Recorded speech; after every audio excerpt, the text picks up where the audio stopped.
Second SLST যে বিরাট দুর্নীতির মুখে রয়েছে সেটা আজকে সকালে আমি বলেছিলাম, তার এক একটা প্রমাণ কিন্তু ধীরে ধীরে আসছে।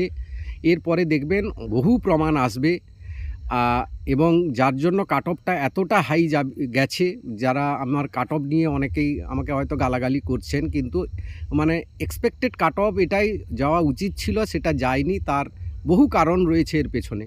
হ্যাঁ, অ্যাকচুয়ালি যোগ্য শিক্ষক কতজন বা কতজন দুর্নীতি করে ঢুকে গেছে ইন্টারভিউ লিস্টে, তার আজকে একটা প্রমাণ। এরকম প্রমাণ, বহু প্রমাণ আসবে ভবিষ্যতে দেখবেন। এবং এই নিয়োগ প্রক্রিয়া কোথায় গড়াবে কিন্তু কিচ্ছু বোঝা যাচ্ছে না, একটা বড় জটিলতার মধ্যে থাকবে।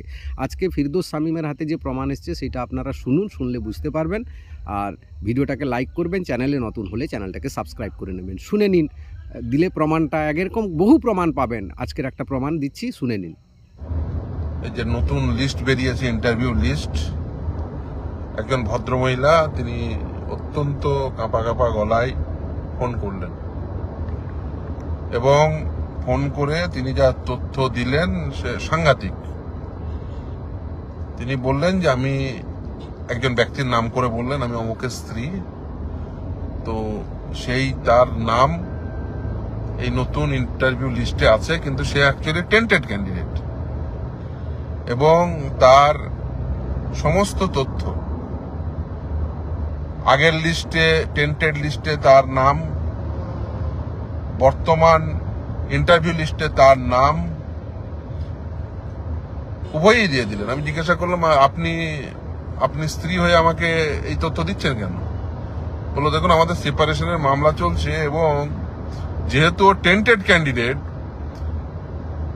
তাই ওই মেনটেনেন্সের টাকা দিচ্ছে না, বলছে যে বেসিক্যালি তার সার্ভিস টার্মিনেট হয়ে গেছে এবং তার সঙ্গে যে মামলার নথি সেটাও পাঠিয়েছে। এই যা সেই সময় যা অভিযোগ হয়েছে মামলার নথি সেগুলো পাঠিয়েছে। ডিবি অ্যাক্টে মামলা হয়েছে, এফআইআর হয়েছে, সব বিভিন্ন নথি, তার সঙ্গে মামলার নথি। আর একদিকে টেন্টেড ক্যান্ডিডেট সার্ভিস টার্মিনেট হয়ে যাওয়ার জন্য তার স্ত্রীকে মেনটেনেন্স দিতে পারছে না, মেনটেনেন্স দেবে না, আর ইন্টারভিউ লিস্টে নাম উঠে যাচ্ছে। অদ্ভুত। মমতা বন্দ্যোপাধ্যায়ের পশ্চিমবঙ্গ, তৃণমূল কংগ্রেস শাসিত পশ্চিমবঙ্গ, এটাই স্বাভাবিক। এবং যা খেল দেখাচ্ছেন, সত্যতে সত্য পেয়ে ডাক পাচ্ছে না। টেন্টেড ক্যান্ডিডেট সার্ভিস টার্মিনেট হয়ে যাওয়ার জন্য স্ত্রীর সঙ্গে মামলা চলছে, সেখানে মেনটেনেন্সের টাকা দিতে পারছে না, অজুহাত হচ্ছে টেন্টেড ক্যান্ডিডেট সার্ভিস টার্মিনেট হয়ে গেছে, আর তারই নাম ইন্টারভিউ লিস্টে। এক অদ্ভুত। মমতা বন্দ্যোপাধ্যায় নিশ্চিত হয়ে এই প্রশ্নের উত্তর দেবেন এবং এই করে যদি নিয়োগ প্রক্রিয়া চলে পশ্চিমবঙ্গে, যদি পার্থ চ্যাটার্জিরা নিয়োগ চালিয়েছে, আজকের নিয়োগও তার বাইরে হবে না, সেটাই স্বাভাবিক।